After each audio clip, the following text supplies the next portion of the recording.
Boa tarde a todos. Nós vamos reiniciar as nossas atividades, as palestras. Nós vamos começar agora no período da tarde com a mesa redonda, o papel das religiões na construção da paz mundial.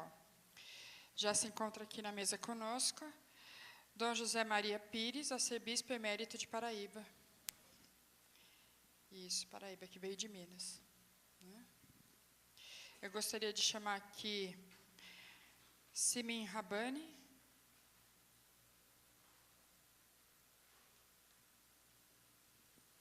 que é da fé Bahá'í.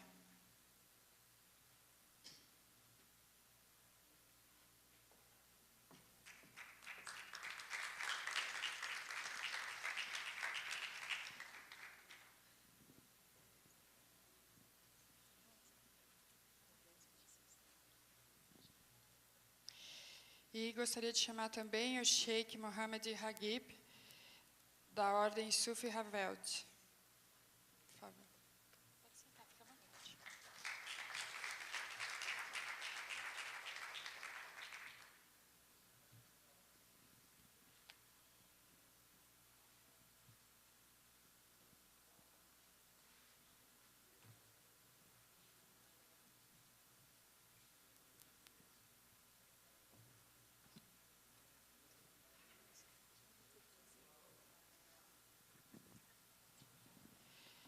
Nós vamos começar ouvindo Dom José Maria Pires.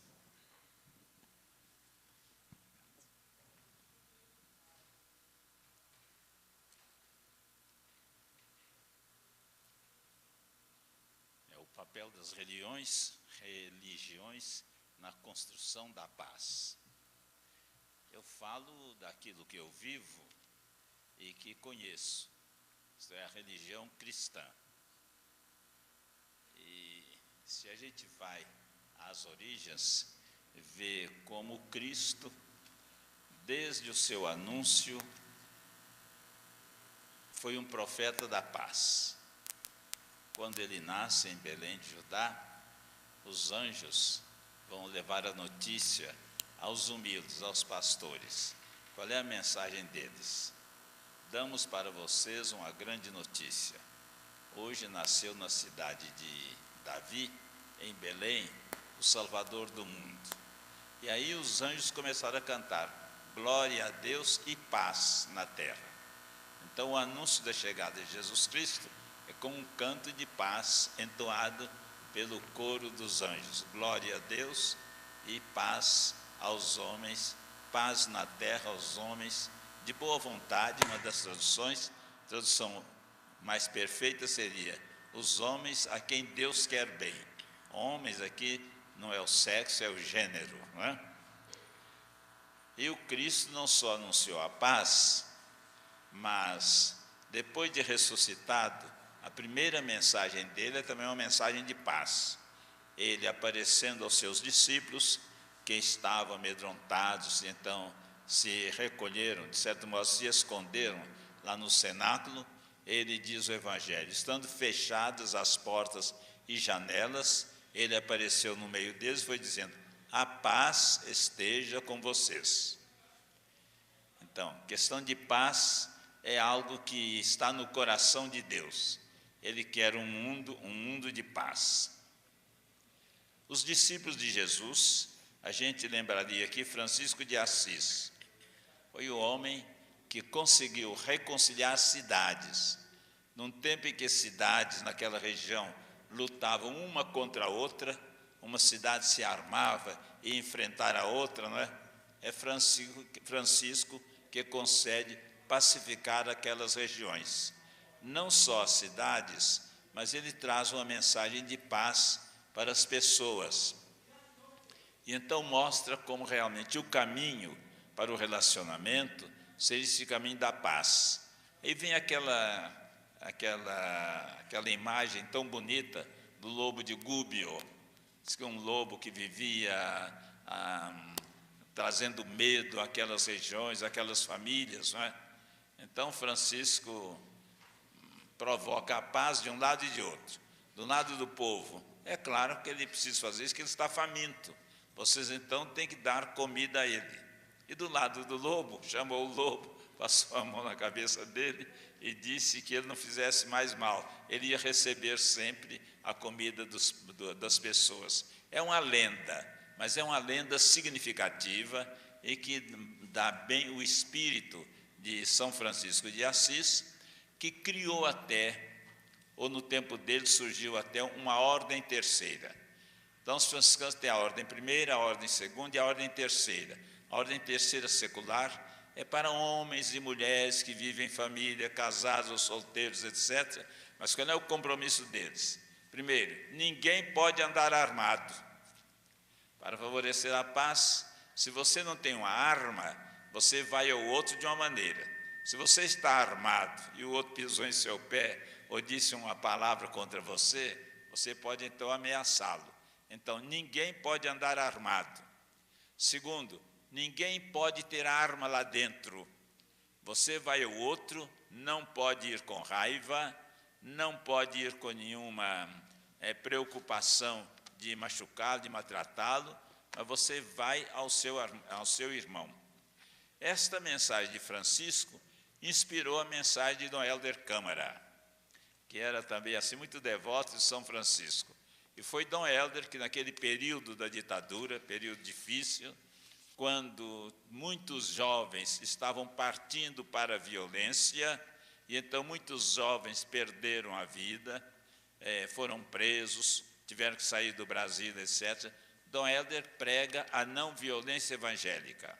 A não violência não é passividade, não. Você vai enfrentar, mas você vai enfrentar quem? Seu irmão.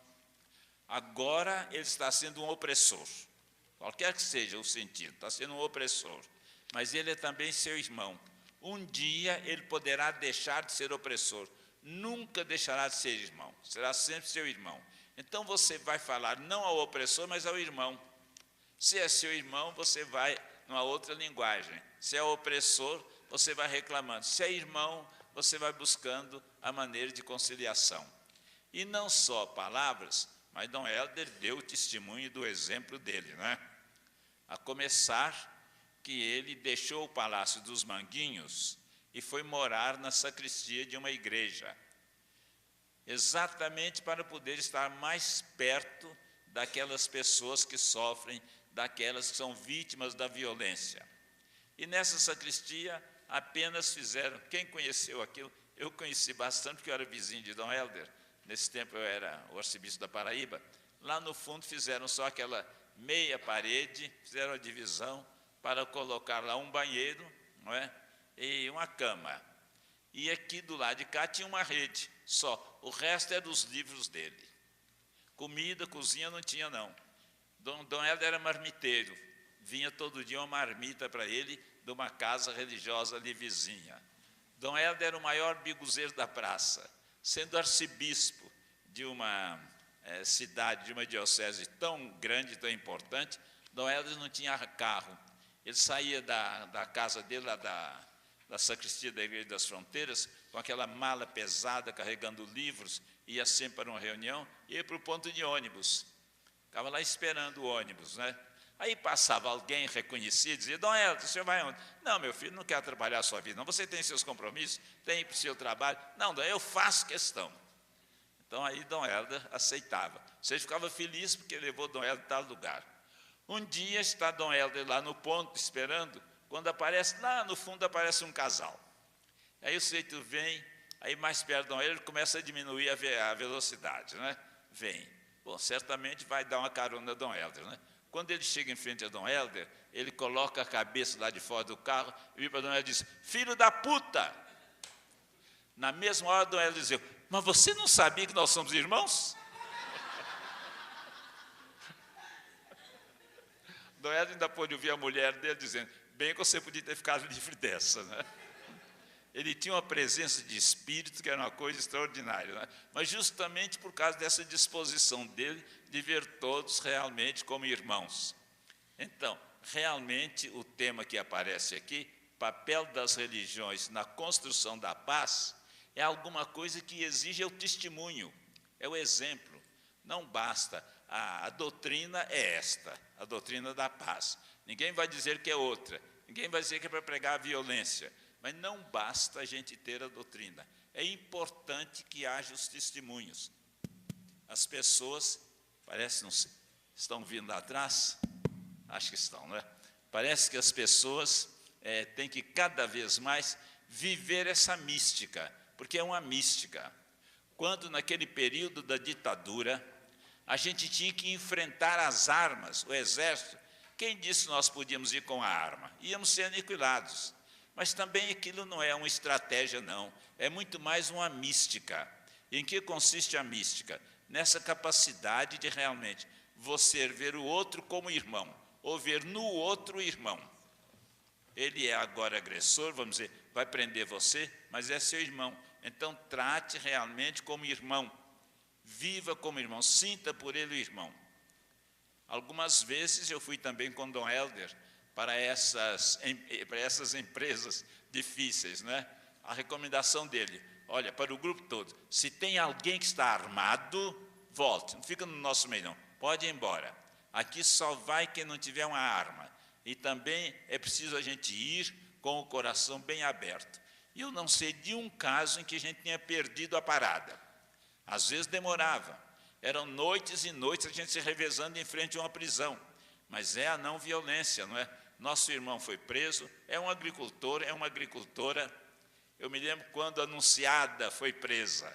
Ela foi presa na cozinha da casa dela, quando ela estava preparando o almoço para os filhos dela. Mas aí chega aquele carro cheio de militares, cerca a casa, não é? E pronto, e leva a Anunciada. No dia seguinte ela vai ser ouvida, e aquele coronel que a ouviu queria saber quem é que estava orientando o grupo daquela mulher. Ela era uma professora, agora não é mais professora, já está aposentada, está viva ainda, mas já está bem idosa. Quem é que está orientando esse grupo de vocês? Ela era dirigente do grupo. Ela disse, não são nós mesmos, não tem ninguém orientando, não.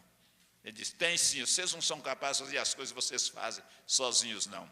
É o padre João, o maltês, que é justamente aquele que é o vigário lá naquela região. Ele disse, o padre João até ajuda a gente, quando a gente precisa de algum livro, se não tem o dinheiro... Ele... Não é isso que eu quero saber, não. Quem é que orienta vocês? É o bispo. O bispo ajuda também. A gente, quando vem fazer as reuniões aqui em João Pessoa, se a gente não pode pagar, aí no centro de treinamento, então ele abre o centro para a gente traz o que pode, alguma coisa para ajudar na despesa, feijão, outra coisa. Não é isso que eu quero saber. Quer dizer, quem é que orienta as reuniões de vocês? Mas, agora que eu sei. Agora que eu entendi o senhor quer saber. O senhor quer saber quem é que orienta a coisa da nossa... é isso mesmo, fala. Ela disse, é nosso Senhor Jesus Cristo.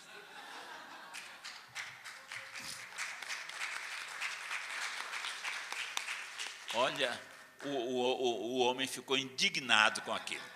Pegou a menina Anunciada, sacudiu, ela é xoxinha, né? E disse, você está abusando de mim? Ela disse, não, senhor, o que eu estou falando é a verdade. Para entender isso, precisa ter fé. O senhor não entende porque o senhor não tem fé.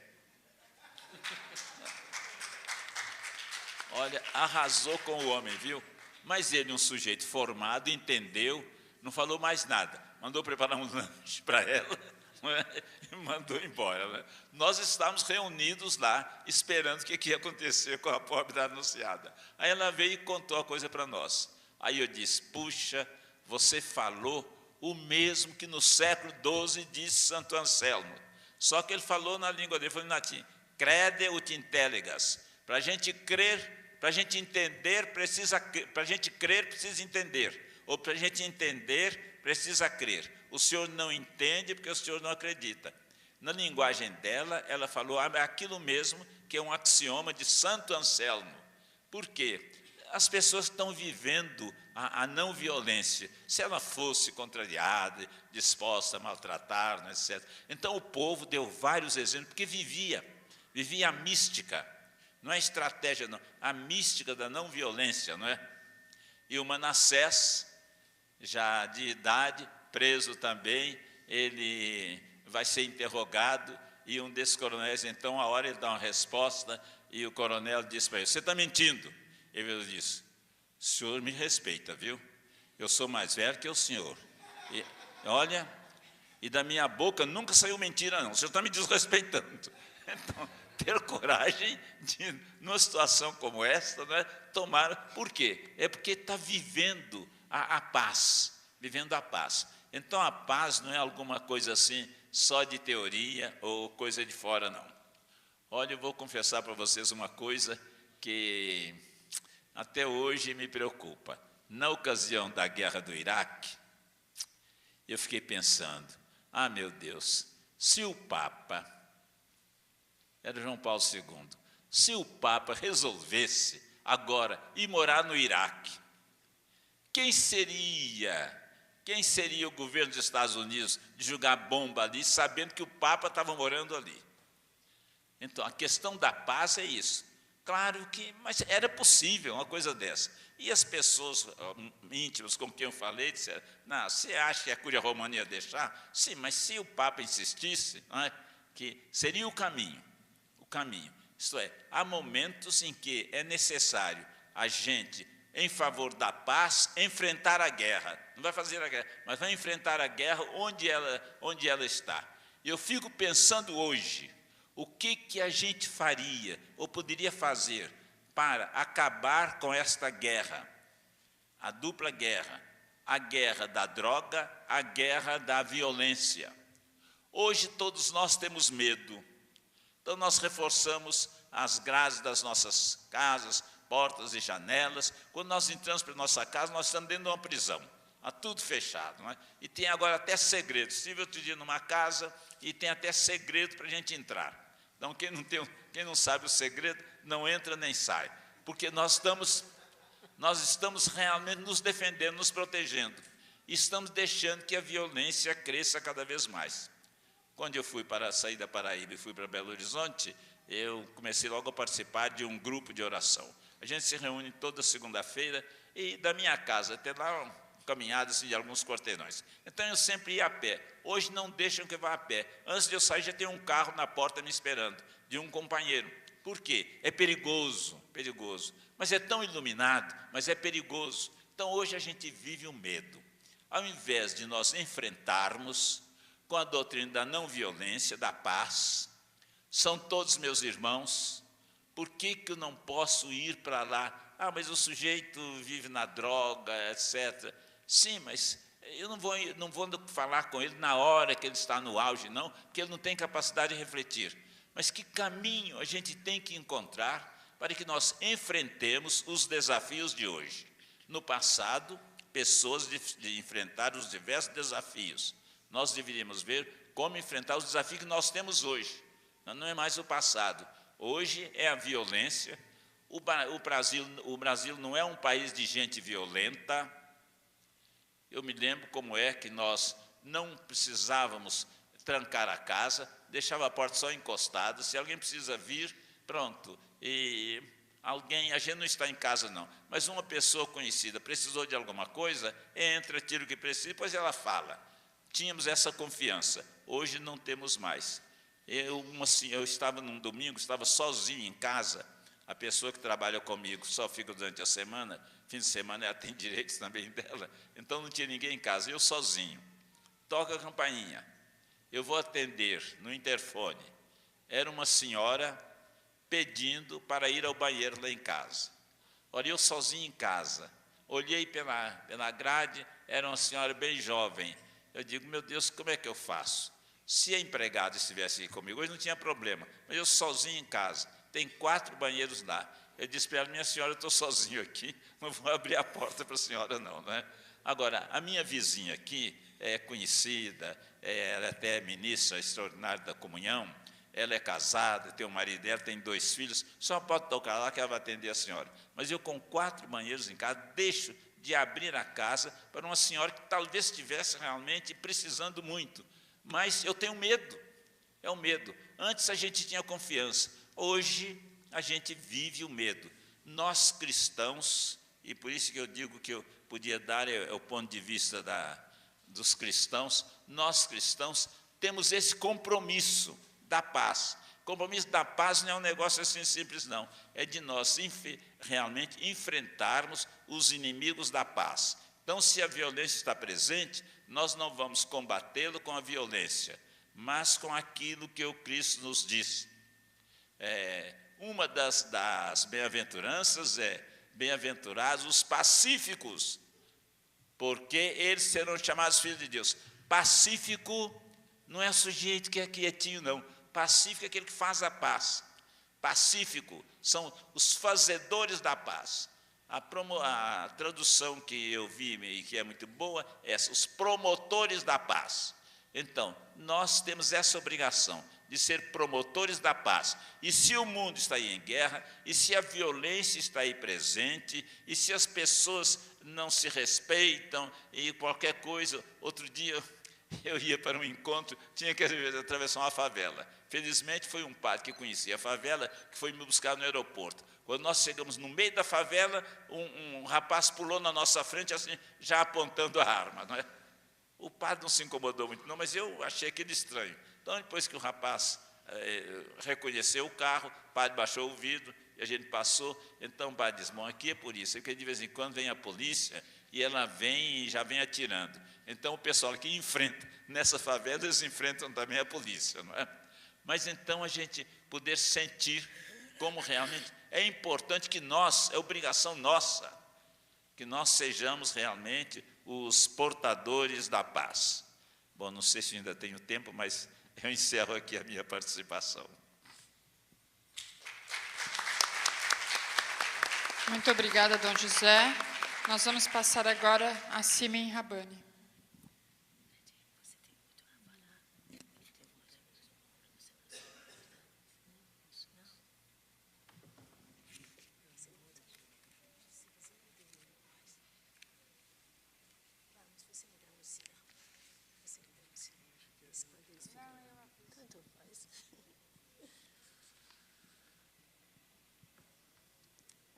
Queridos amigos, das Escrituras Sagradas de Buda, lemos: aqueles que buscam a verdade são mais que amigos, são irmãos. Meus queridos irmãos, esse momento é tão especial, eu fico tão realmente feliz por estar aqui de volta no meio de nossos queridos irmãos e a minha terra, Campina Grande, que eu gostaria de compartilhar essas palavras proféticas de Baha'u'lláh,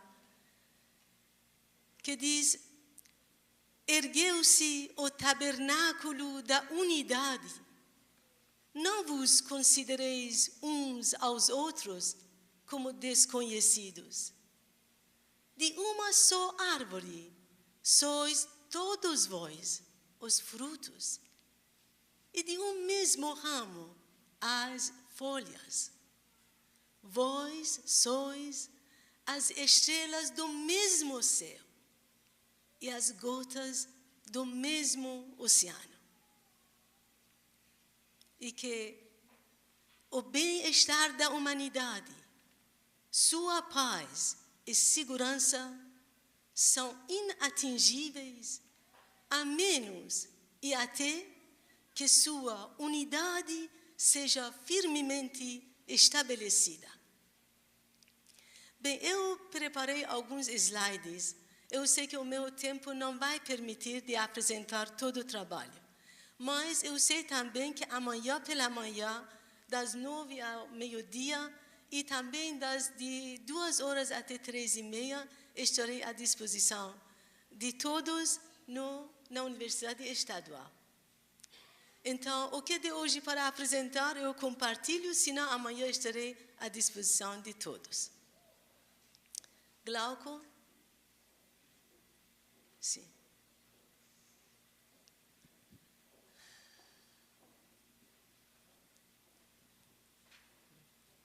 Glauco, por favor, você pode...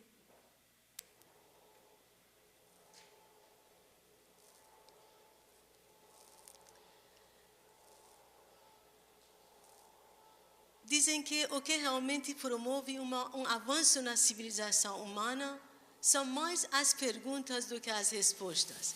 Então, eu preparei algumas perguntas como reflexão e vamos ver no decorrer desse evento, podemos chegar a algumas respostas. Por favor, Glauco, você precisa Por favor, pode passar. Glauco, se você tem dificuldade, eu vou ficar como... Pronto. Obrigada. Vamos apagar.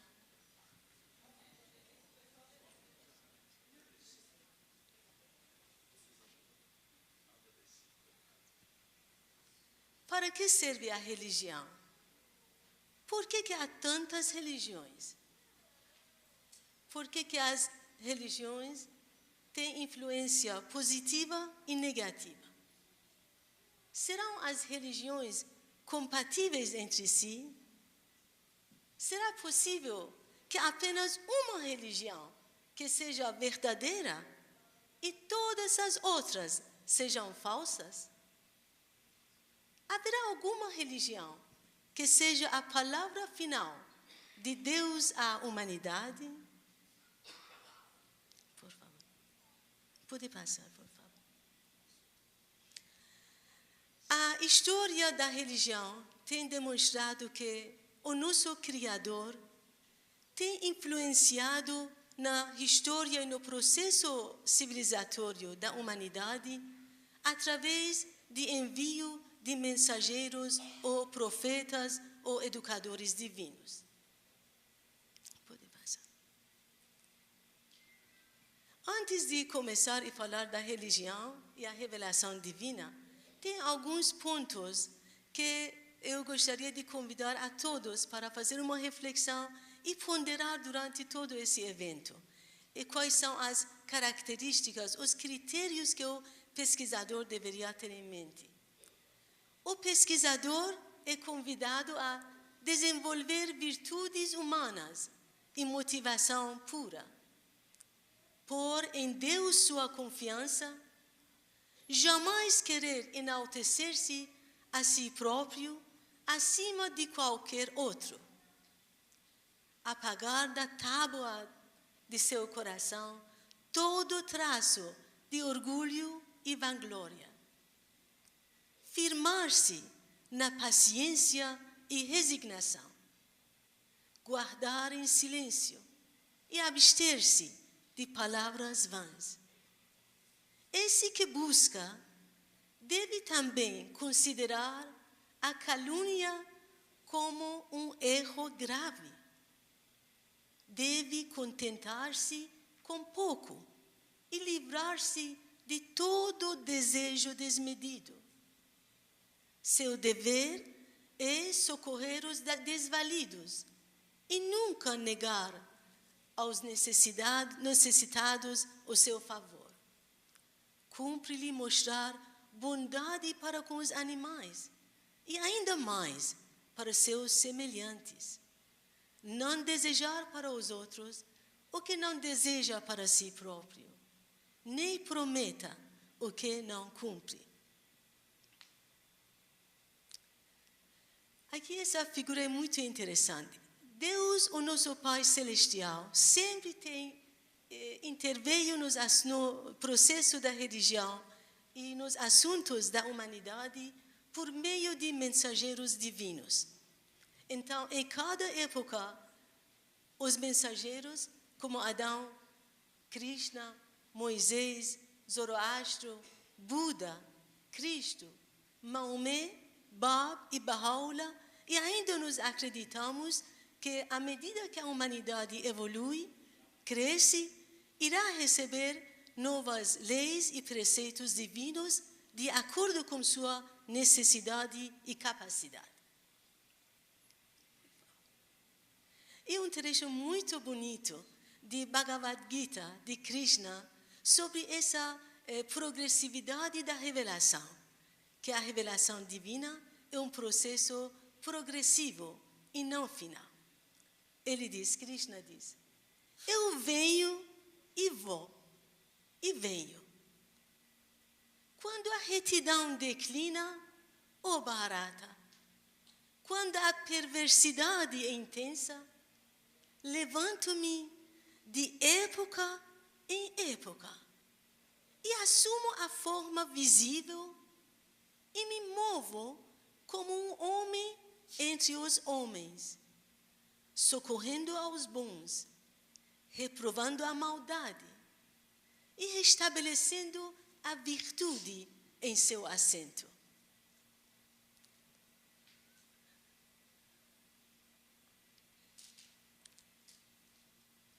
A visão Bahá'í é que a religião de Deus é a religião única, mas é algo que vive e cresce, não é uma coisa sem vida e imutável. E o mesmo processo de evolução se dá com os ensinamentos dos mensageiros divinos. Na verdade, os ensinamentos de cada mensageiro é a consumação dos ensinamentos anteriores. O mesmo se dá com os ensinamentos proféticos, sejam de Abraão, Krishna, Zoroastro, Cristo ou Maomé.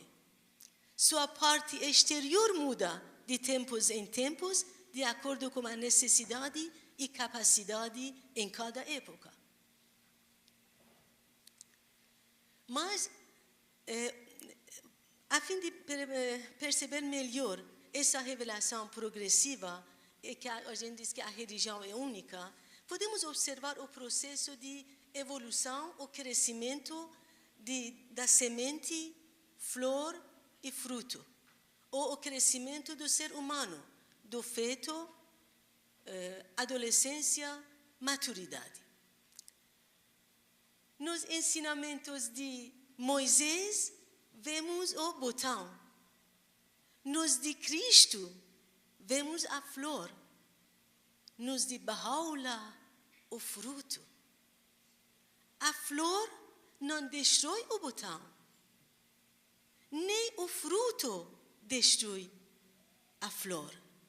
Não destrói, e sim completa.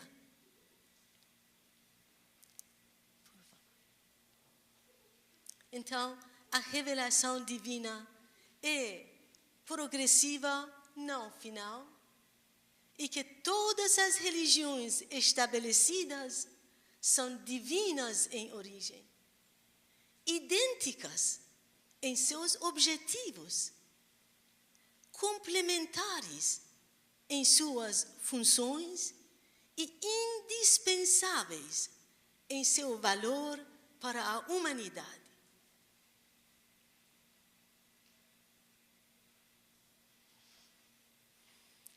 É muito bonito e realmente está muito em consonância com o que o nosso querido arcebispo comentava, tanto hoje na mesa redonda como à tarde. O propósito das sucessivas revelações de Deus é o despertar da humanidade para suas capacidades e responsabilidades como fideicomissária da criação. O processo não é apenas repetitivo, mas progressivo. E somente pode ser percebido ou plenamente avaliado quando percebido neste contexto. A religião deve unir todos os corações e fazer desvanecer em si, da face da terra, as guerras e as disputas. Qualquer religião que não seja causa de amor e união, deixa de ser religião.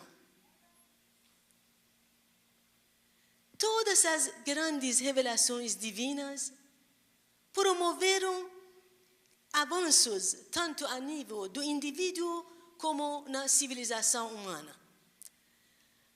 Com relação às transformações individuais, todas as religiões,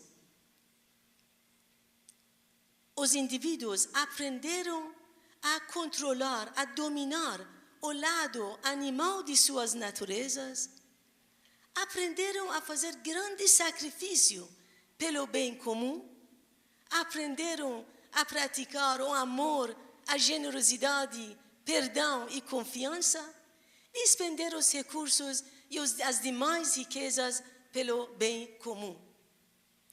Esses avanços morais foram traduzidos em, digamos, em regras ou normas gerais de conduta na vida social. E, ao mesmo tempo, todas as grandes religiões promoveram uma grande transformação a nível coletivo, promoveram um grande avanço no processo civilizatório. Perdão.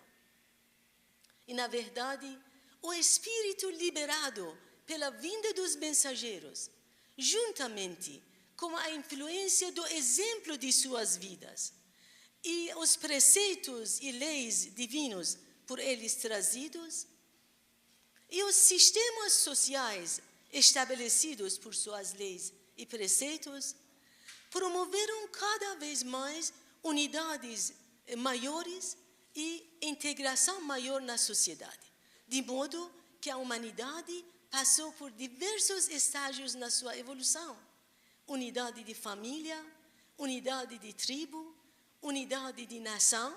Na época de Maomé, primeira nação foi a nação islâmica, e Baha'u'llah veio para anunciar que a humanidade está alcançando um novo estágio em sua evolução, que pode ver o mundo todo como um só país e os povos como seus cidadãos. Então, a próxima meta é a unidade planetária do gênero humano.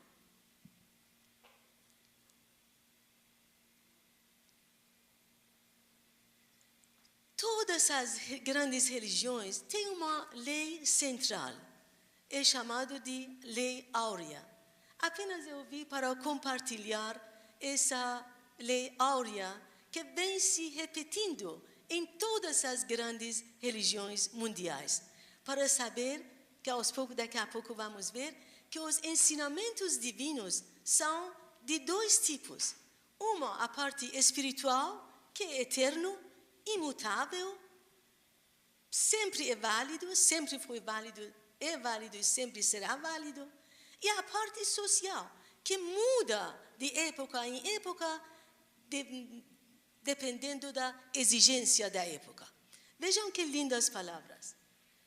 Krishna, há 5.000 anos atrás, diz: não faças aos demais aquilo que não queres que seja feito a ti. Moisés, 3.400 anos atrás, diz: não faças a outrem o que abominas que se faça a ti. Eis toda a lei. O resto é comentário. No budaísmo, eu vou diminuir para vocês não ficarem muito cansados. Buda, há 2.500 anos atrás, diz: todos temem o sofrimento e todos amam a vida. Recorda que tu também és igual a todos. Faz de ti próprio a medida dos demais, e assim abstém-se de causar-lhes a dor.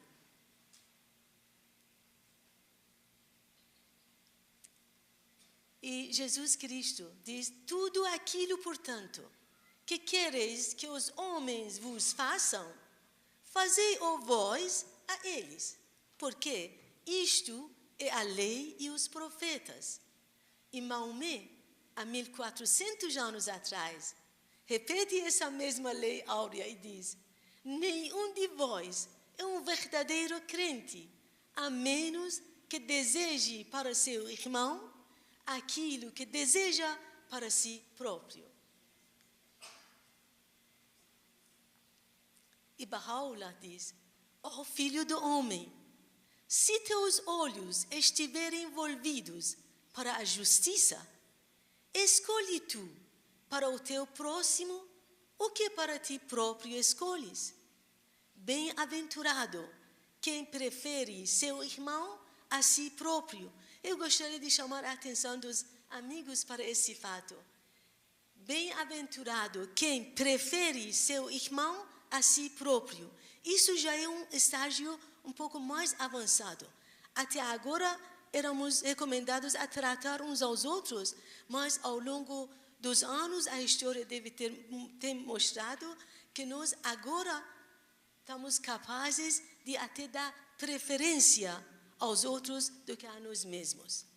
Não ponhais sobre nenhuma alma uma carga da qual vós não desejaríeis ser incumbidos. Nem desejeis para pessoa alguma as coisas que não desejaríeis para vós mesmos. É este meu melhor conselho a vós. Fosseis apenas observá-lo. Então, vimos que a religião tem duas partes. Uma parte é espiritual, imutável, concordam comigo? Como mostra essa repetição dessa lei central, a lei áurea, que vem sendo repetida em todas as grandes religiões do mundo. E a parte prática, que é imutável, que na verdade trata do aspecto social da vida humana, das relações entre os indivíduos, das formas exteriores das cerimônias, usos e costumes do povo. O propósito da fé Bahá'í é unir todas as raças e povos em uma causa universal, uma fé comum. Eu gostaria também de mencionar, deixei de dizer, que uma das razões das divergências entre as religiões, e por terem sido muitas vezes causas de guerras e matanças e agressões, o que realmente contradiz completamente como o propósito essencial da religião, que é de unificação, de integração, foi justamente porque aquela parte mutável, a parte social, que não podia permanecer eternamente, foi considerado nas interpretações humanas como se fossem eternas e imutáveis. Aquilo que Deus tem ordenado como um remédio soberano e um instrumento poderoso de cura de para todo o mundo é a união de todos os povos em uma causa universal, uma fé comum. Nós vimos que a humanidade, então, está engajada num processo orgânico de crescimento. O que quer dizer esse processo orgânico? Orgânico tem duas características. Uma que esse processo é algo que acontece passo a passo, gradativamente. E outra característica que é esse crescimento sistêmico, abrange a todos, é universal. Esse crescimento gradativo, como por exemplo acontece no crescimento do ser humano, da semente, feto, chega até a adolescência e até chegar à maturidade. E quando feto, aos poucos vai adquirindo a estrutura óssea, digamos, os músculos, até chegar a um ser formidável que é o ser humano. Na verdade, esses três princípios são princípios básicos da fé Bahá'í. Unidade orgânica da raça humana, que todos viemos de Deus, todos somos filhos do Pai Celestial, independente de cor, de raça, de classe, de nacionalidade. Já que não fomos nós que escolhemos o lugar de nosso nascimento, nem fomos nós que escolhemos a cor de nossa pele, nem que íamos nascer de qual família, então esses não podem ser motivo de orgulho ou vanglória de ninguém. E outro é a unidade da religião de Deus, como vimos, e a unidade de Deus. Por favor. O que os Bahá'ís pregam é a unidade na diversidade, e não é a uniformidade. Não é pela supressão das diferenças que chegamos à unidade, mas sim pela ampla consciência e respeito para cada cultura e até de cada ser indivíduo que chegamos à unidade. Quais são as causas do conflito? É nossa atitude imatura em relação às diferenças e à nossa intolerância e preconceito. A variedade na família humana deveria ser a causa do amor e da harmonia, como na música, em que muitas notas diferentes se harmonizam na composição de uma melodia perfeita.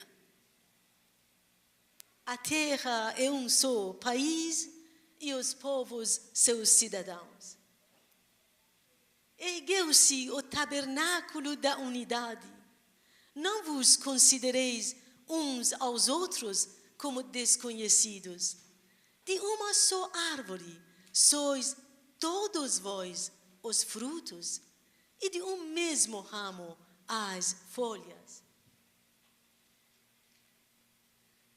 Bem, Kênia, dependendo do tempo, eu posso continuar? Os seus amigos não estão cansados? Podemos deixar para perguntas? Vamos parar.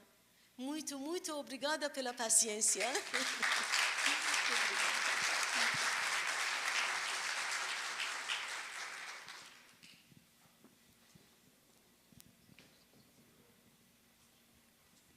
Vamos pedir para subir a tela.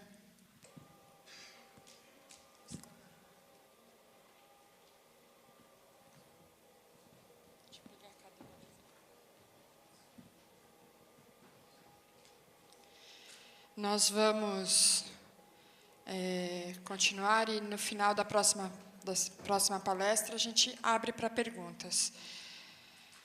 Nós vamos ouvir agora o Sheikh Mohammed Hagib. Bismillahirrahmanirrahim. Em nome de Deus, o Beneficentíssimo, o Misericordiosíssimo. Senhoras e senhores, boa tarde a todos.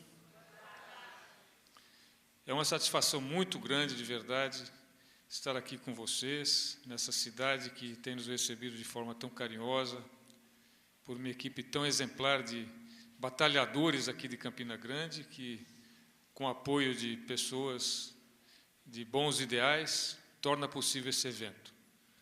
Então, meu coração retorna aqui com alegria e me sinto muito bem de estar aqui novamente com vocês. Para falar sobre esse tema, que aqui na programação o papel das religiões na construção da paz mundial. Eu gostaria de dividir a minha fala em 3 partes. Primeiro, dizer para todos que o que dizem do Islã não é verdade. Segundo, dizer o que nós acreditamos que o Islã é. E terceiro, dizer na prática como a nossa religião e as religiões podem contribuir para a paz mundial. Hoje de manhã eu estive numa entrevista na Rádio Correio, convidado para falar sobre o que a gente diria nessa reunião. E de uma forma muito educada, que eu não lembro literalmente como foi, mas basicamente a pergunta foi o seguinte, que o jornalista fez. Com tantos atentados terroristas e tanta violência que os muçulmanos praticam, o que o muçulmano tem a falar sobre paz? Não foi assim que ele disse, isso é uma forma muito direta, né? Ele disse de uma forma mais respeitosa. Eu agradeço a Deus a oportunidade de, na rádio, ele ter feito essa pergunta, que é o dever de um jornalista, porque isso é o que é dito por aí, isso é o que as pessoas falam. E é falando sobre isso que eu quero me dirigir a vocês. E eu digo que isso não é verdade. Por que algumas pessoas vestem um cinto de bombas e se estouram no mercado público? Isso acontece às vezes. E é divulgado aqui que isso é feito em nome de Deus, em nome da religião islâmica. Na verdade, isso não é feito com a aprovação da religião islâmica. Na guerra é permitida na religião islâmica em defesa, para expulsar o invasor do seu país. A agressão é proibida literalmente no Sagrado Alcorão por Deus Altíssimo. Nenhum muçulmano pode fazer um ato de agressão a outra pessoa, a um animal, a um vegetal, a qualquer criatura. muito menos uma nação tomar a iniciativa de agredir outra nação. Mas se o seu país é invadido, é direito do muçulmano enfrentar o invasor e expulsá-lo. Mas mesmo nessa luta de expulsão do invasor, há regras rigorosas na religião islâmica. É proibida a destruição de plantações, proibida a destruição de edifícios, de obras culturais, proibido atacar pessoas que não estão participando da luta, proibido matar mulheres e crianças. Fazendo-se prisioneiros, é dever tratar bem esses prisioneiros. O soldado que captura um prisioneiro não pode torturá-lo, não pode matá-lo se ele está desarmado, deve cuidar da sua saúde, alimentá-lo com o mesmo alimento que ele come, enquanto prisioneiro. Essas são as regras da religião islâmica. E o que acontece, então, nesses países do Oriente Médio? Por que algumas pessoas que nasceram na religião muçulmana produzem algumas atrocidades? Para isso é necessário saber o que aconteceu nesses países. Vejam, por exemplo, algumas organizações não governamentais, americanas, europeias, chegaram à cifra de 1 milhão de mortos na guerra do Iraque. A maioria civis. Eu vou citar um exemplo teórico aqui, mas que é fácil de ser encontrado nas ruas de Bagdá. Uma criança volta para casa, tem muitos irmãos, 5, 6, 10 irmãos. E ao chegar na sua casa foi bombardeada, não resta nada, nem pai, nem mãe, nem irmãos. Isso é muito comum nessas regiões. Pessoas que não têm pernas, não têm braços, porque nessa guerra, a guerra moderna ou a guerra covarde, joga-se bombas em mercados, em mesquitas, em praças públicas. Para perseguir um criminoso, alguns países acham válido helicópteros sobrevoar cidades, metralhando as ruas para perseguir um criminoso. Não importam que morram pessoas civis que estão andando pelas ruas. Isso é aceito pela nossa civilização ocidental como algo válido. E depois algum político aparece no meio de comunicação e diz: foi um efeito colateral, nós nos desculpamos. E continuam fazendo a mesma coisa. Então, essas crianças, muitas vezes guerrilheiros desses países, perdem a religião e passam a lutar de forma proibida pela religião islâmica.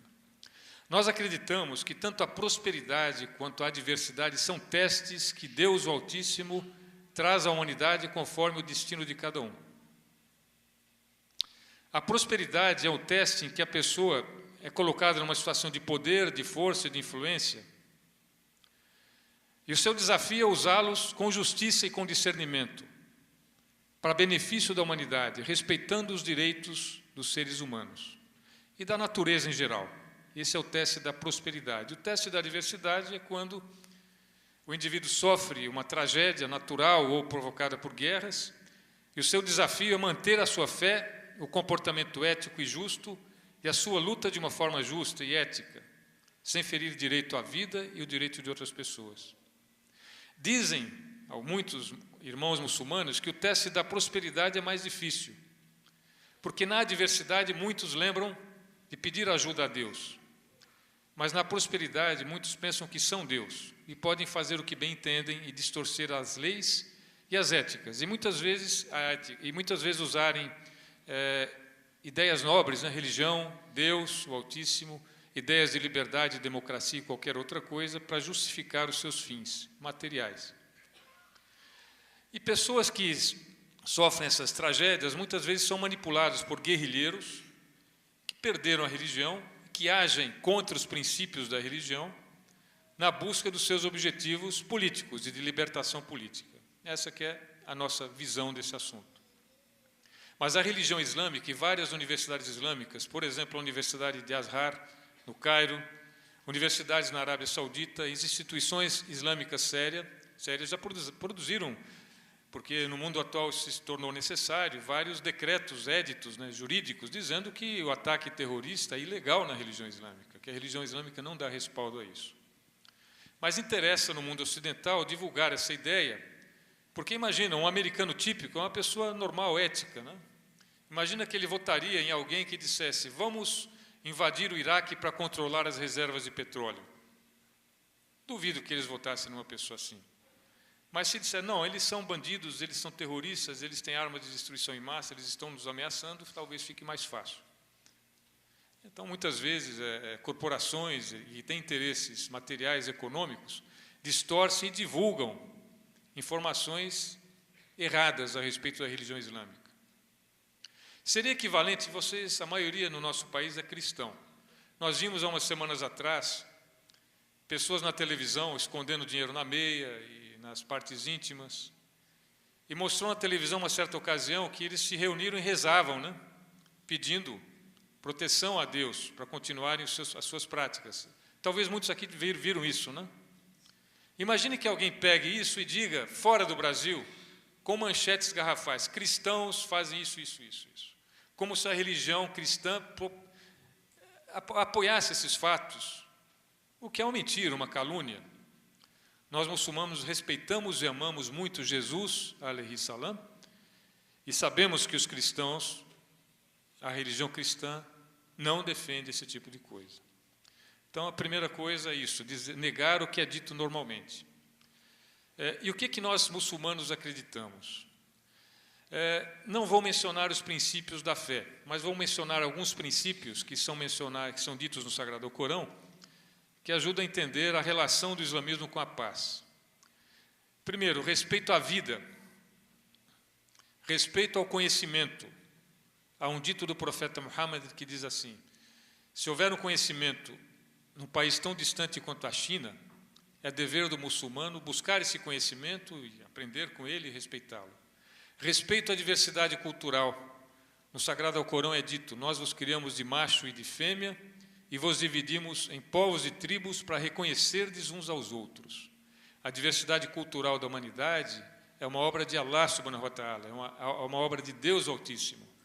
Povos, alguns vivem em terras quentes, outros em terras úmidas, outros em terras secas, outros em terras frias, e desenvolvem habilidades e talentos diferentes, e na conjugação desses talentos e vocações, a humanidade se enriquece e amplia os seus pontos de vista possíveis. Então, é dever do ser humano respeitar a diversidade cultural e apropriar-se desse conhecimento. Respeito aos direitos dos outros seres humanos. Há alguns pecados no Islã que são perdoados com devoções, com jejum, com orações. Mas há um certo tipo de pecado que não adianta a pessoa rezar bastante ou fazer jejuns que ela não é perdoada, a menos que ela compense o que fez. É o pecado de violação do direito de um outro ser humano. Quando um direito é violado, a única forma de Deus o Altíssimo perdoar é ser compensado, a vítima ser compensada. Por exemplo, se alguém causa um prejuízo para uma pessoa propositalmente, para tirar vantagens, ela só vai ser perdoada se ela compensar o prejuízo causado. Se ela não encontrar mais a pessoa, compensar para um parente dessa pessoa.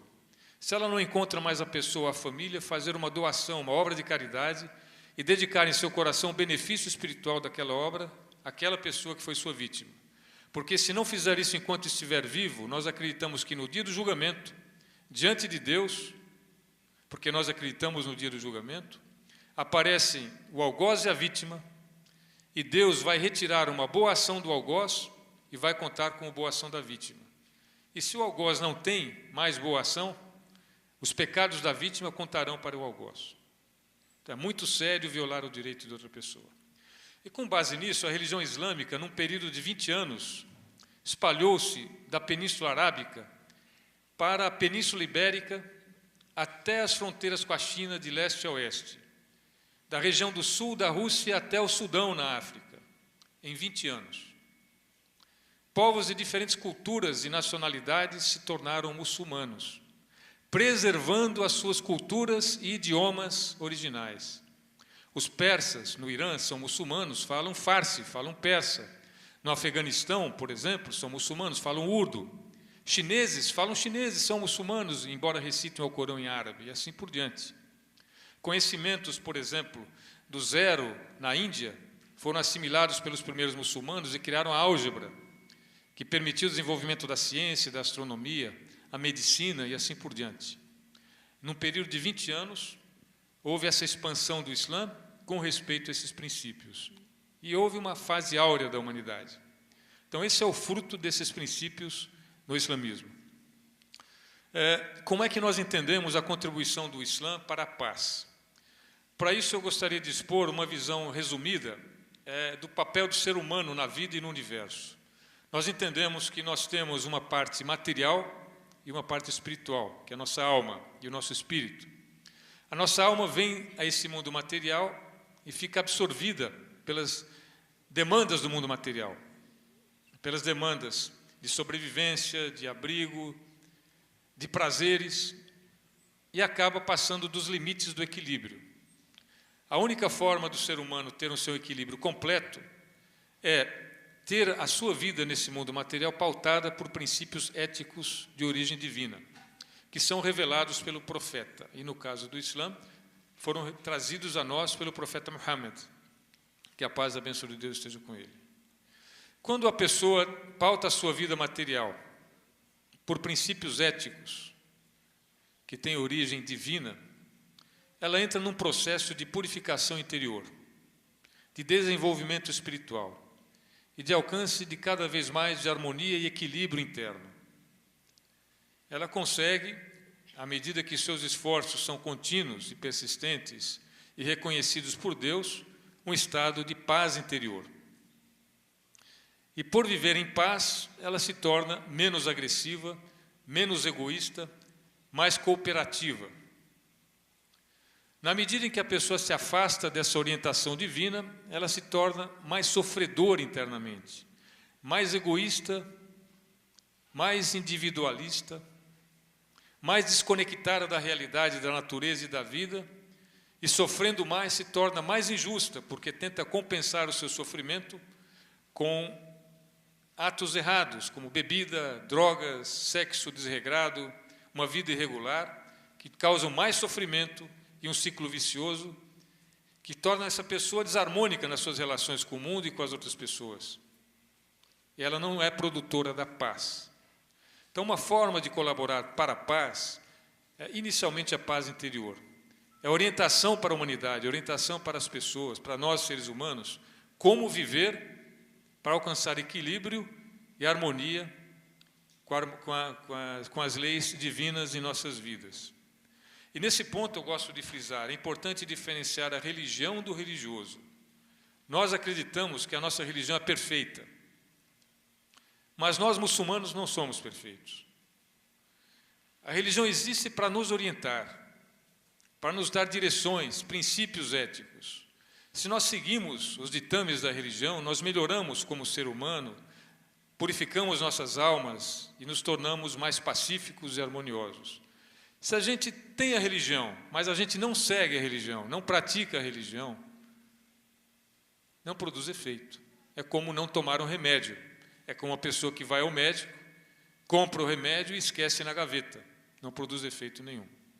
Então, essa é a primeira forma da religião contribuir para a paz mundial. Porque o que é o mundo, né? O que é a paz mundial? Qual que é o meu mundo? Qual que é o seu mundo enquanto pessoa?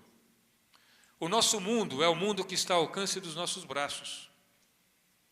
É o mundo na nossa convivência familiar com a nossa esposa, os nossos vizinhos. É o mundo dos nossos irmãos de religião, dos nossos colegas de trabalho. E é nesse mundo que se trava a batalha mais importante, que é chamada Grande Jihad no Islã. É a batalha contra os nossos egos e a nossa ignorância, que exige um processo de vigilância contínua, para avaliarmos se aquilo que acreditamos, de fato, estamos colocando em prática. E é um processo que dura toda uma vida, e que pode ser bem-sucedido na medida em que formos persistentes e honestos conosco mesmo. Então, esse é o mundo, e a paz mundial de cada mundo, de cada um de nós, na medida em que aumenta nessa direção, talvez os grupos humanos se tornem mais harmônicos e pacíficos também. Agora, existe um outro sentido da paz mundial que eu gostaria de mencionar, que é a paz entre os povos, por exemplo, a paz entre as religiões. Uma coisa que é assim, preocupante em nosso país, no Brasil, como cidadão brasileiro, e brasileiro de origem também, que eu nasci muçulmano, aliás, eu nasci cristão. Eu comecei a estudar o sufismo no início dos anos 80, praticamente há 30 anos atrás, e me tornei muçulmano em 1990, há 20 anos atrás. Mas toda a minha família anteriormente era de cristão, meus avós, meus pais, etc. Então, posso falar como ex-cristão e como cidadão brasileiro.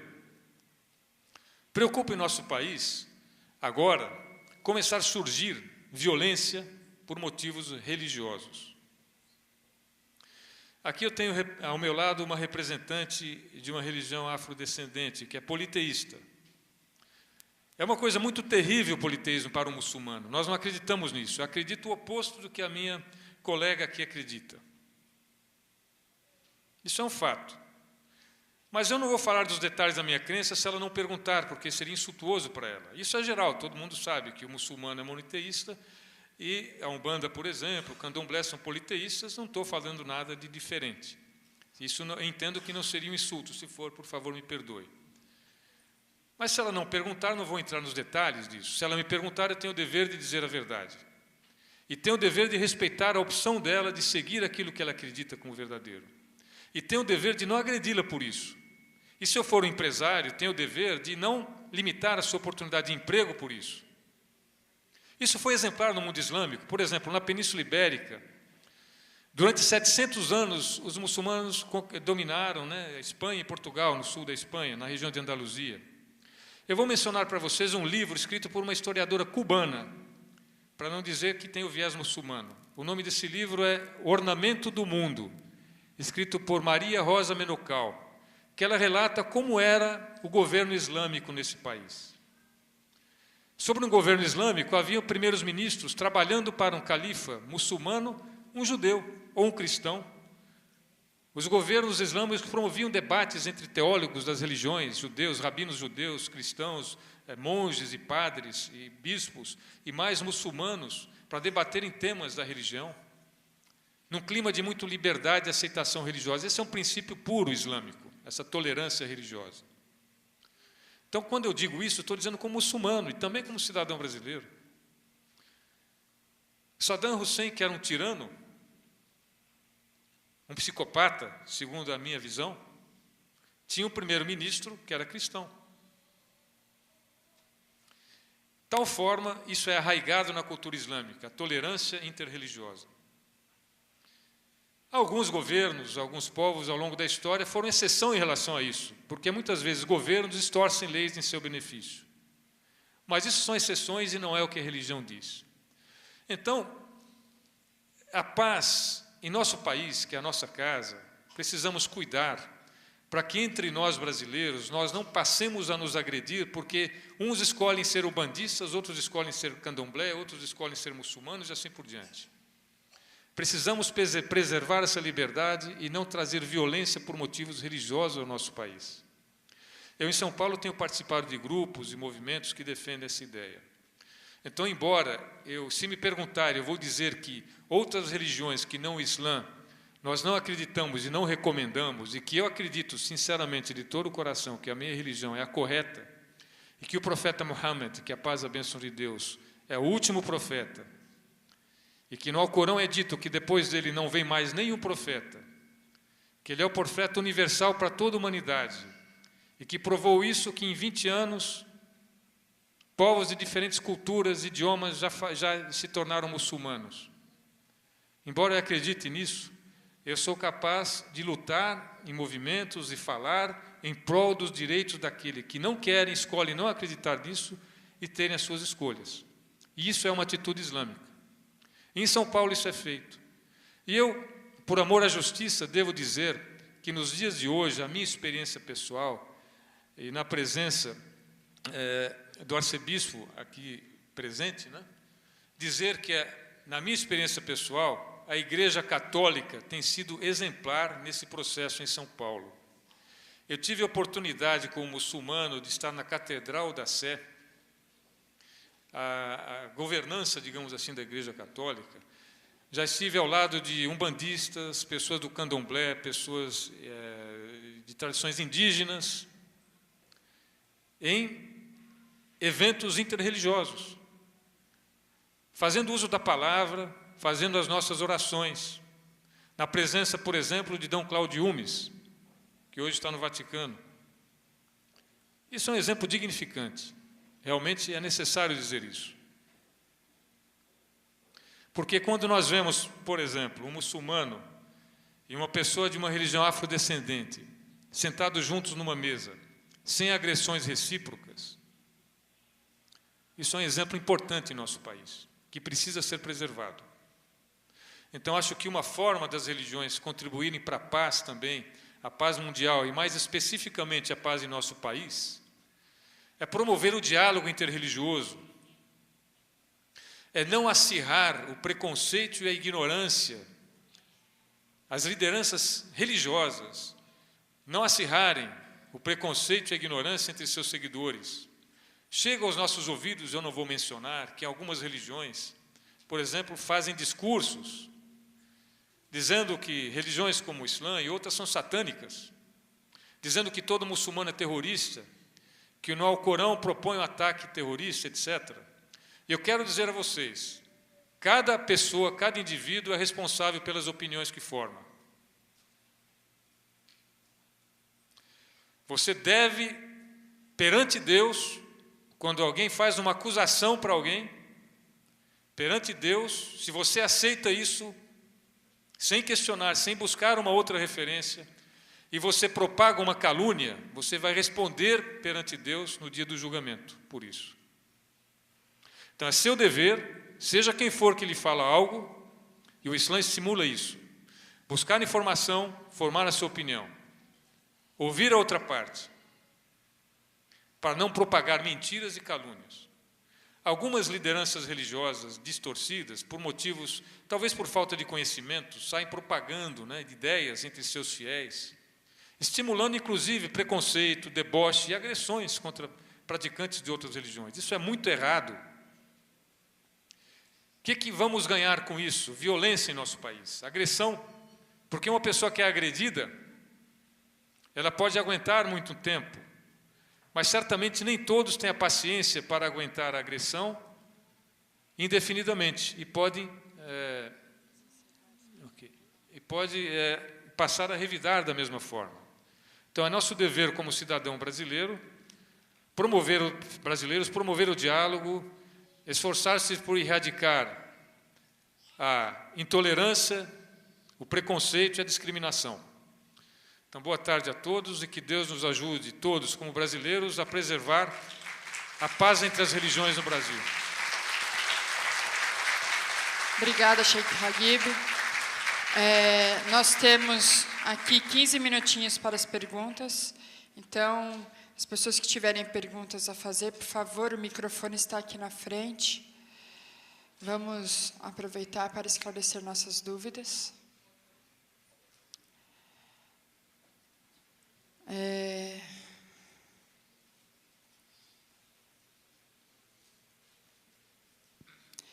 Eu gostaria que a pessoa se identificasse e fosse objetiva em sua pergunta pelo tempo. Tá bom. Boa tarde, meu nome é Rafael. A pergunta vai para Dom José. O senhor lançou uma ideia, nas suas palavras, do Papa ir ao Iraque, na tentativa de levar a paz para lá.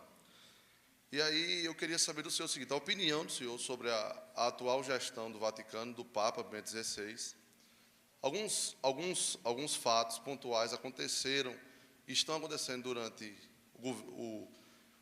a administração dele, que foi a questão contra o islamismo, que ele falou que Maomé só conseguiu fiéis através da espada. Quando ele falou que só o católico é salvo na religião cristã. E assistindo uma entrevista do senhor, o senhor falou sobre a igreja evangélica nas favelas, E o senhor disse assim, que bom que se prolifere, porque está levando a palavra de Deus, está levando a paz a essas regiões.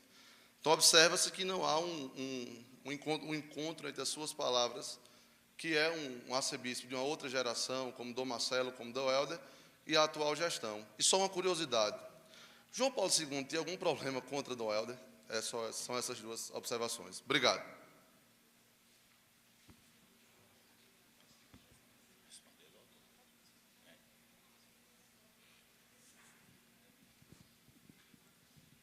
É claro que a gente respeita muito essas palavras e as atitudes das autoridades.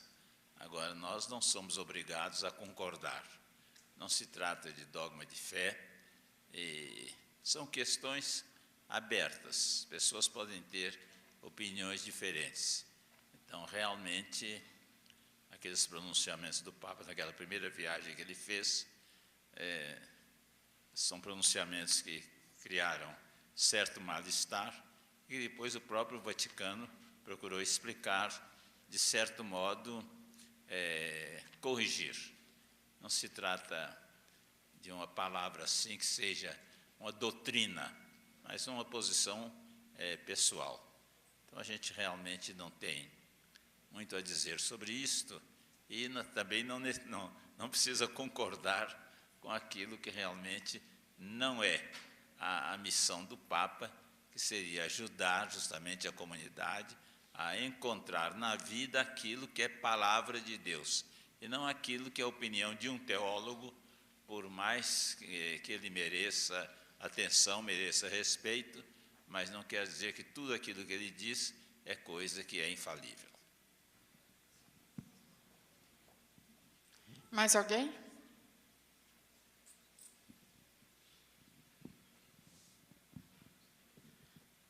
Boa tarde a todos. Eu, na verdade, não quero bem fazer uma pergunta, eu quero fazer um comentário, não sei se é possível. É o seguinte, eu acho brilhante esse encontro, é a primeira vez que venho, mas sempre quis vir, sempre acreditei que esse encontro deve continuar. Virei os próximos e pretendo incentivá-la para que esse encontro prospere sempre e que isso vire um exemplo para o mundo. Desculpa, eu estou meio ansioso, meio nervoso, mas eu acho que é brilhante ver vocês aqui reunidos, ver tanta gente, tanta tribo reunida, tanta gente diferente, tanta fé diferente reunida, mas eu acho que a gente tem que exigir um pouco mais. E a minha formação durante a universidade, eu fui líder estudantil e a gente sempre vira uma pessoa chata, que cobra, que está irrequieto, né? Então, o que eu percebo aqui é que há na mesa, há entre nós todos, a tolerância. Beleza, se tolera, o cristão sentou ao lado do muçulmano, do sufi, da umbandista, da fé bahá'í, estamos nos tolerando. E a tolerância tem um limite. Às vezes esse limite é ditado pelos governos. Eu, como historiador, a gente aprende que na Alemanha, na década de 40, 30, quando o nazismo estava surgindo, o cara tinha um judeu do lado, que era vizinho de longas datas, que conhecia, de uma hora para outra esse judeu virou inimigo. Passou a ser agredido, atacado. Então, o mesmo, pegando carona nas palavras do senhor, o mestre, desculpe, eu esqueci. Sheikh Hagib.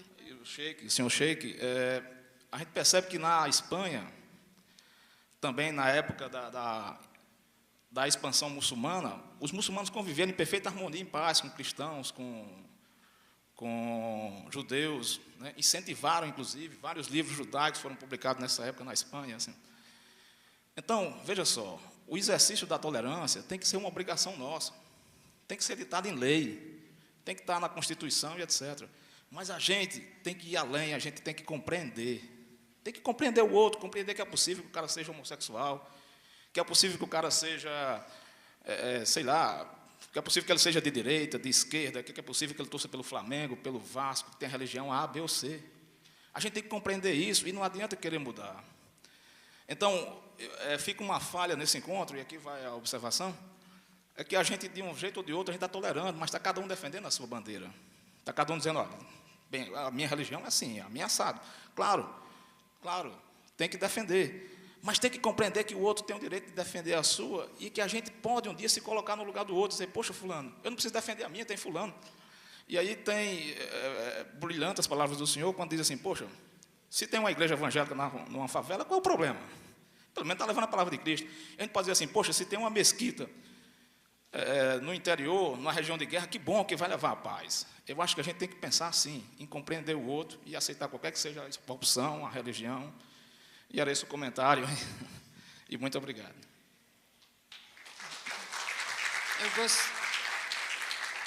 Eu gostaria de fazer só um adendo ao que ele disse. Pelo menos eu creio, e como trabalhadores que somos da URI, Iniciativa das Religiões Unidas, e diversos outros trabalhos interreligiosos, eu tenho certeza que nós não nos toleramos. não é? Nós nos conhecemos, nos respeitamos, porque você tolerar é você não aceitar, mas fazer o quê? Você não pode fazer nada contra. Então você é obrigado a aceitar. Nós não temos isso entre nós. Nós nos conhecemos, nós temos uma excelente convivência, pelo menos o Sheik, que é de São Paulo como eu, a gente convive muito, em muitas atividades paralelas. Então não é a tolerância, o que nós queremos aqui não é que vocês ser tolerados. E não queremos ensinar vocês a tolerar ninguém. Nós queremos que vocês aprendam com o outro, assim como eu aprendi com o Sheik, ele aprendeu comigo alguma coisa, como eu estou aprendendo com o Bispo José, e que nós passemos a nos respeitar e a ter um laço de amizade. Porque quando nós formos, a humanidade for capaz disso, a paz reinará sobre a terra.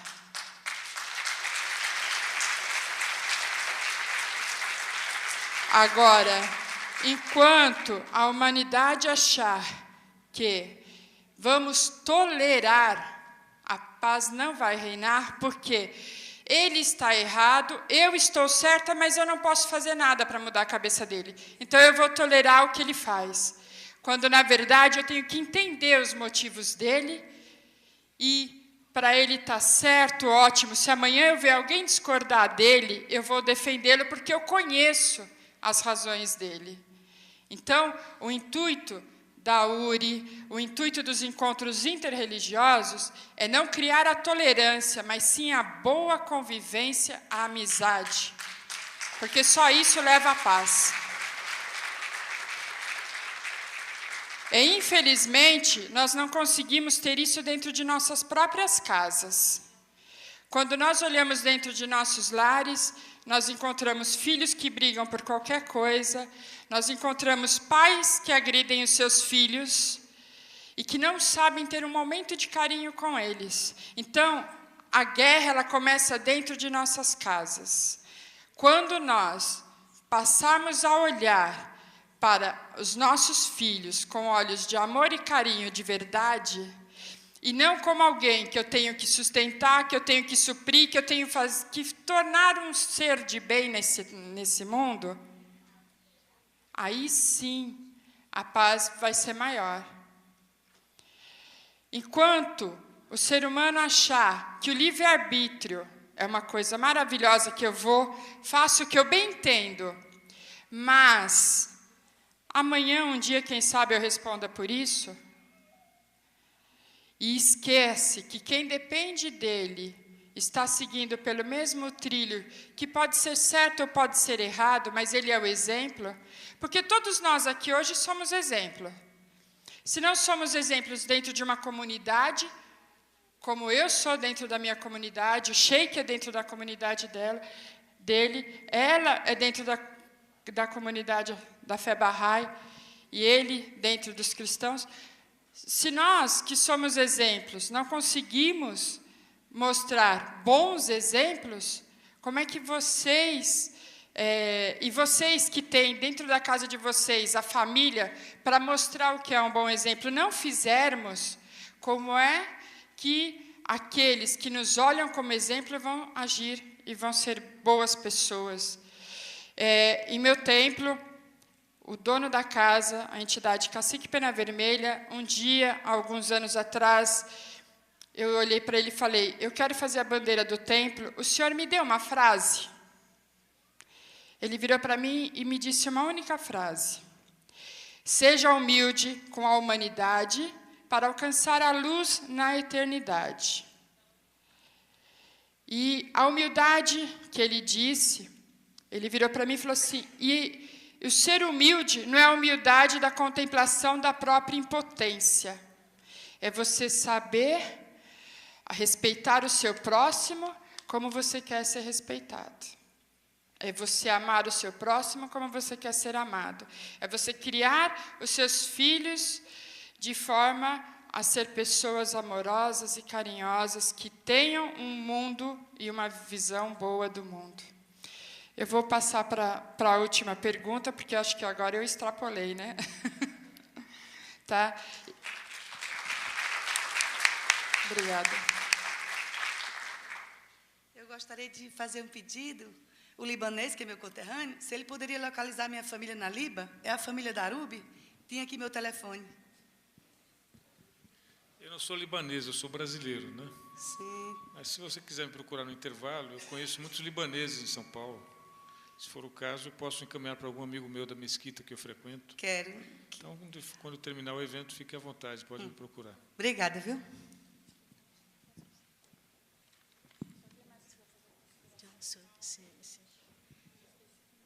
Queridos amigos, no ano 2002, a Casa Universal de Justiça compartilhou uma mensagem aos líderes religiosos do mundo. E essa mensagem foi compartilhada a nível mundial com os líderes religiosos. Eu gostaria de aproveitar esse momento que todos falamos da tolerância e o amor e unidade. Aliás, eu gostaria não apenas convidar a todos para serem tolerantes um para com o outro, mas sim para amar as nossas diferenças. Porque realmente essas diferenças, essa diversidade faz surgir a excelência divina. Como um belo jardim. Vocês acham que seria mais bonito entrar num jardim, todas as flores da mesma cor, com o mesmo aroma, com o mesmo formato? Um jardim cheio de flores, cada um com seu formato, seu aroma e sua cor. Claro que seria muito mais diferente, muito mais bonito quando existirem tantas diferenças em harmonia.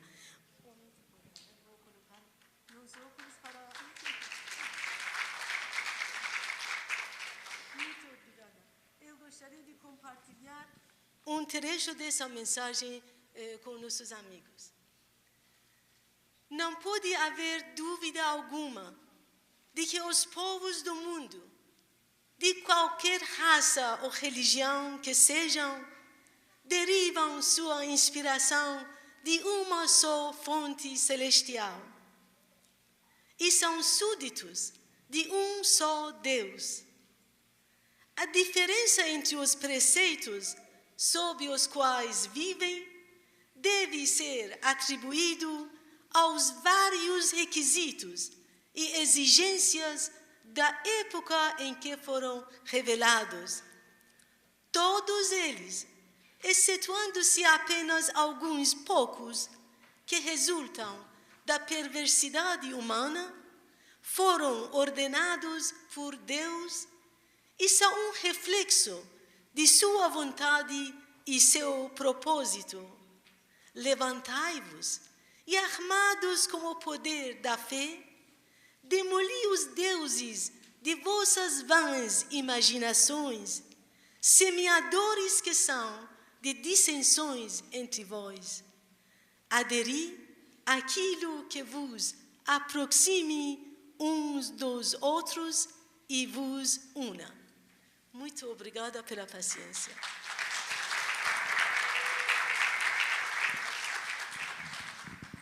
Eu gostaria só de fazer uma observação para aquele senhor que esteve aqui e não fez pergunta, expressou a sua opinião, que muitas vezes se confunde diálogo interreligioso com mudar a sua religião ou ser flexível nos seus princípios religiosos, mas no nosso entendimento não é assim.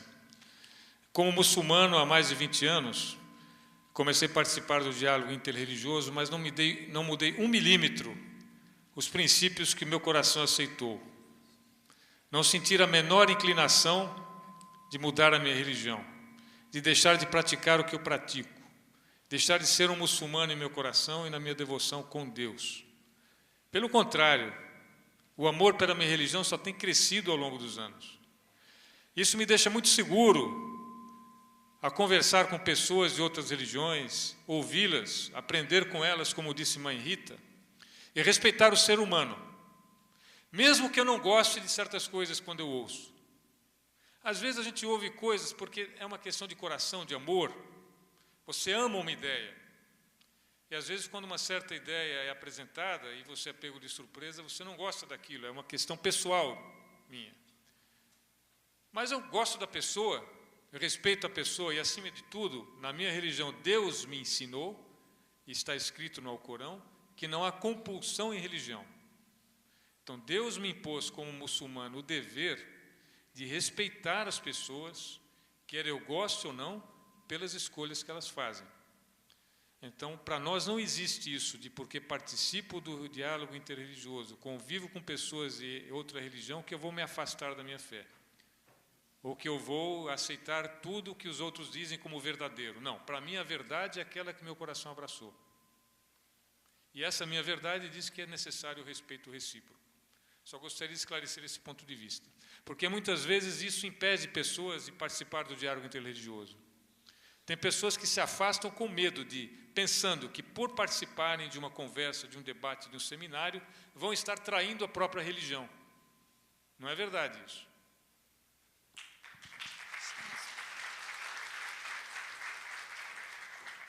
Bom, nós estamos sentados aqui desde as 14h. Nós vamos encerrar essa mesa, mas antes, em um minutinho, a gente vai fazer um pequeno exercício para levantar e acordar todo mundo, né? Vamos levantar todos. Aquela que nem gosta de mexer com as pessoas que estão quietas. Vamos ali na frente um pouquinho. Opa, fiz uma... Vamos, vem aqui. Vamos espreguiçar, esticar, jogar os braços, relaxar, né?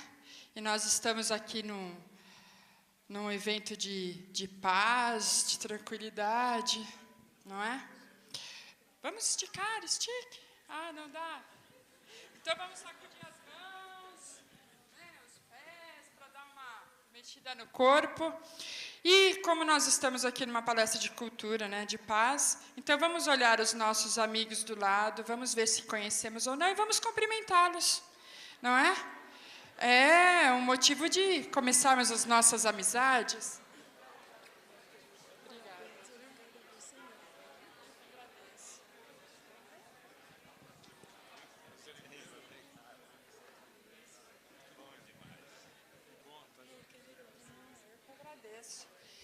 Tá?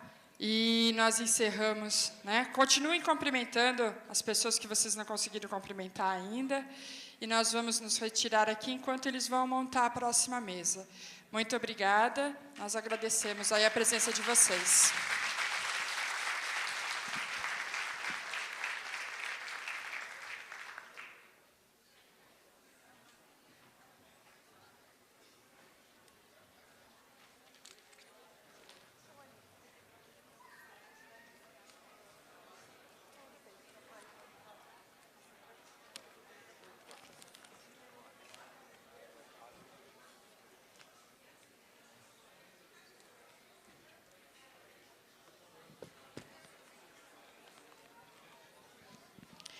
A próxima palestra é o Santo Daime e deixa eu conseguir ler aqui. O Santo Daime e o ressurgimento das plantas sagradas na era moderna. Fernando Ribeiro já se encontra aqui.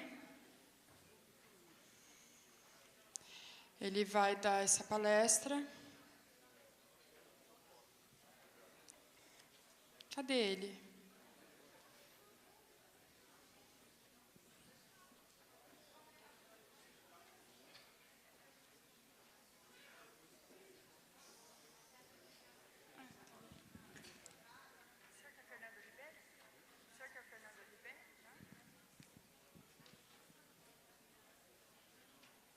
Cadê ele?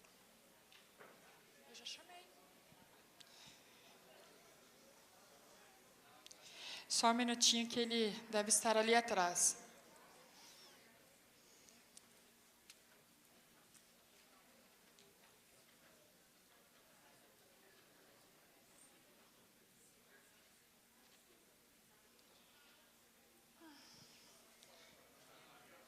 Eu espero que vocês estejam gostando do evento, né, e continuem conosco aí nas atividades paralelas também. Amanhã pela manhã eu vou estar fazendo um encontro com as religiões afro, no SEDUC. Amanhã às 9 da manhã, vamos estar falando sobre consciência religiosa e ambiental, falando dos direitos das religiões, falando da consciência ambiental e das oferendas ecologicamente corretas. Se o nosso amigo Fernando Ribeiro já estiver aí, pode adentrar. Está?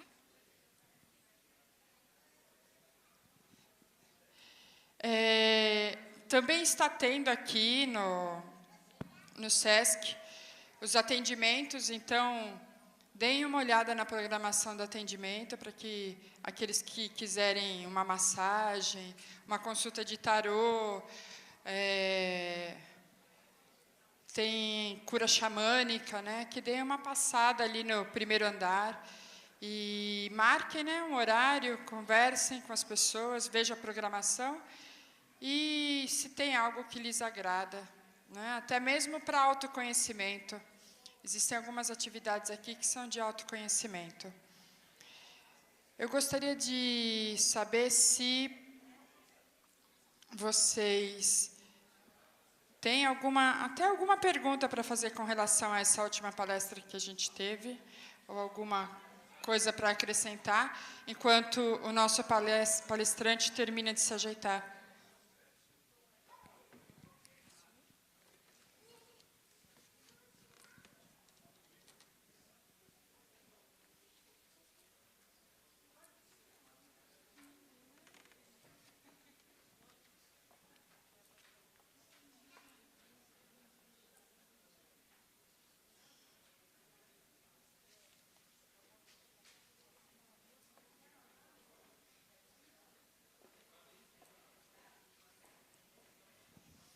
Bom, acabei de ser informada que houve um pequeno probleminha aqui e que eles estão vendo se vão passar um vídeo ou colocar alguma música aqui para a gente rapidinho. Enquanto isso, deixa eu tentar passar mais um pouquinho da programação. Todos conseguiram pegar o livrinho da programação? Não, né? Há uma coisa que nós não podemos perder de forma alguma, é amanhã a caminhada macroecumênica, né? Ela começará amanhã aqui às 16 horas, né? O horário que o sol já está baixando, já dá para a gente andar pela rua. Eu estive aqui em 2004 participando do evento e essa caminhada ela é maravilhosa, então nós não podemos perder. Eu creio que o ato interreligioso que acontece na sequência também é imperdível.